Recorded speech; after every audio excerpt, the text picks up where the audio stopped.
Baik, di sini saya akan menjelaskan tentang apa itu terang. Terang dunia itu ialah Yesus sendiri. Seperti perkataannya dalam Injil Yohanes bab 8 ayat 12 yang dimana berbunyi, maka Yesus berkata pula kepada orang banyak itu, katanya, "Akulah terang dunia. Barang siapa mengikuti aku, ia tidak akan berjalan dalam kegelapan, melainkan ia akan mempunyai terang hidup." Kata terang menyatakan terang yang bersinar kuat, mengamankan dan melindungi. Yesus tidak saja mengatakan akulah terang, tetapi ia juga menyertakan kata dunia, yang dimana dunia itu menunjukkan pada umat manusia yang berada di dunia itu sendiri. Yesus, ia adalah terang. Ialah terang yang selalu menyinari pikiran kita, ialah juga terang yang selalu menerangi hati kita. Sebab ia memampukan kita untuk dapat menerima wahyu dan hidup sesuai dengannya. Karena Yesus menyertakan kita dalam perkataannya, maka kita sebagai manusia dan sebagai anak-anak Yesus juga adalah terang. Sebagai terang, sudah seharusnya kita tidak berkompromi, apalagi memiliki hubungan dengan kegelapan dunia. Malah sebaliknya kita harus bercahaya, sehingga kita dapat menerangi orang-orang yang sedang dalam kegelapan, sekaligus kita dapat berguna dan bermakna bagi orang-orang di sekeliling kita.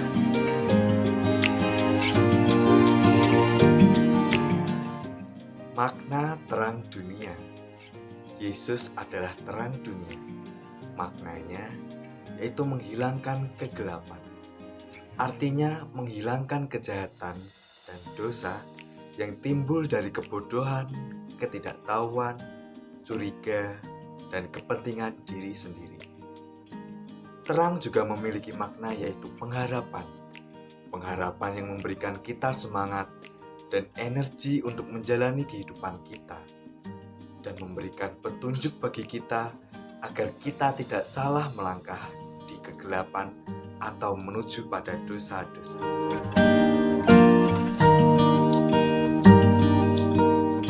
Dalam simbol terang dunia, kita dapat mengambil pesan dalam Injil Yohanes pasal 8 ayat 12-20. Ada dua pesan yang dapat kita ambil. Pesan yang pertama adalah kewajiban kitalah untuk mengikutinya, untuk menyerahkan diri kita terhadap bimbingannya, dan dalam segala hal meminta petunjuk darinya untuk berjalan di jalan yang menuju kepada kebahagiaan. Banyak orang mengikuti terang-terang palsu yang menuntun mereka pada kehancuran, tetapi Kristus adalah terang yang sejati.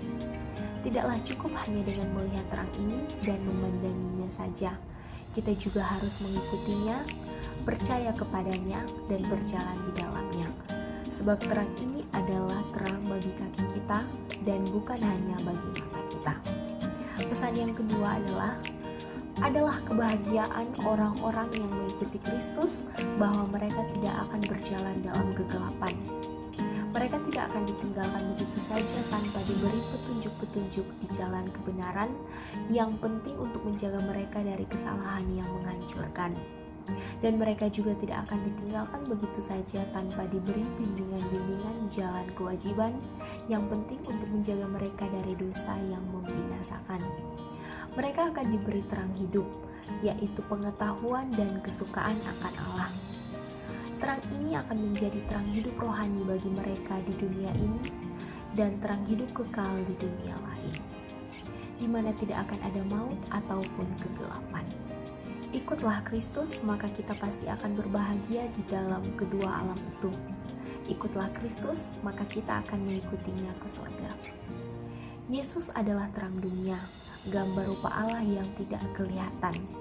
Mereka yang mengikuti Dia akan memiliki terang hidup, dijauhkan dari kesalahan yang menghancurkan dan dosa yang terkutuk, dan memiliki kenikmatan bersama Allah yang akan menjadi terang hidup rohani mereka di dunia ini dan hidup kekal di dunia yang akan datang.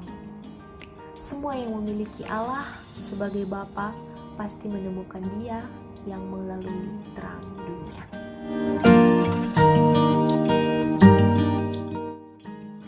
Saudari-saudara yang terkasih, Gereja Katolik adalah gereja yang kaya akan simbol. Ada banyak simbol yang digunakan di dalam gereja Katolik, di mana simbol-simbol ini bertujuan untuk semakin mendukung dan membantu umat agar sampai pada penghayatan iman yang mendalam terhadap Kristus sendiri.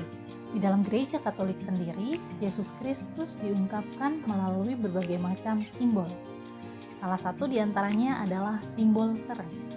Terang ini ingin mengungkapkan pemberian diri Yesus Kristus terhadap umat yang sangat dicintainya. Kita akan melihat beberapa simbol terang yang sering digunakan di dalam tradisi gereja Katolik. Teman-teman, kita akan melihat simbol-simbol terang di dalam gereja Katolik. Yang pertama adalah api. Ini adalah api Paskah. Api ini melambangkan keilahian Kristus, bahwa ia adalah terang dunia. Juga ada lilin. Ini adalah gambar lilin Paskah. Di dalam gereja Katolik, lilin digunakan di dalam segala perayaan liturgi. Lilin ini melambangkan cahaya Kristus sendiri, Kristus yang telah bangkit, yang membantu kita untuk berjalan di dalam terang. Nah, sumbu dari lilin ini melambangkan jiwa Kristus sendiri yang mengorbankan dirinya bagi keselamatan manusia. Kemudian ini adalah pelita. Pelita melambangkan Kristus sebagai terang bagi umatnya. Nah, teman-teman, itu adalah lambang-lambang atau simbol terang di dalam gereja Katolik. Kita sudah melihat beberapa simbol terang di dalam gereja Katolik. Semoga kita juga bisa menjadi terang bagi sesama.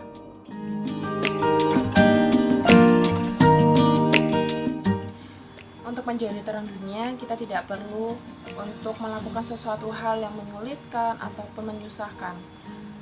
Dari hal sederhana, kita bisa menjadi terang dunia pada sesama kita dan pada kehidupan kita. Yang pertama yaitu di mana kita selalu menyertakan bimbingan dari Roh Kudus, di mana kita selalu mengucapkan syukur, di mana kita selalu memaknai bahwa kehidupan ini adalah anugerah dari Roh Kudus, bahwa Roh Kudus itu adalah hal yang membimbing kita di dalam kehidupan kita sehari-hari maupun di dalam cara kita berinteraksi dengan orang lain. Nah, itu kan suatu tindakan bahwa kita selalu disertai oleh Roh Kudus, di mana kita dituntut untuk jalan yang lebih baik. Lalu yang kedua, bahwa dengan cara kita menolong sesama kita dan membantu sesama kita, itu sudah menjadi terang dunia. Mengasihi sesama kita, menolong mereka yang sedang kesusahan adalah suatu tindakan di mana Tuhan Yesus juga ajarkan kepada kita semua. Kepedulian, cinta kasih, itu suatu penerapan bahwa terang dunia itu tidak harus melakukan hal-hal yang sulit. Dengan kita peduli terhadap mereka yang kesusahan, menolong mereka, itu sudah menjadi menerapkan bahwa kita menjadi terang dunia. Lalu kita mau bersaksi untuk mereka, di mana kita membagikan pengalaman kita, di mana kita bersaksi dalam kehidupan Kristus. Kita bagikan kabar sukacita kepada mereka. Nah, dengan seperti itu, kita sudah menjadi terang dunia. Lalu, kita menguasai firman Tuhan. Di sini, kita tidak perlu untuk menghafal semua ayat, menghafal semua bab yang ada di Alkitab.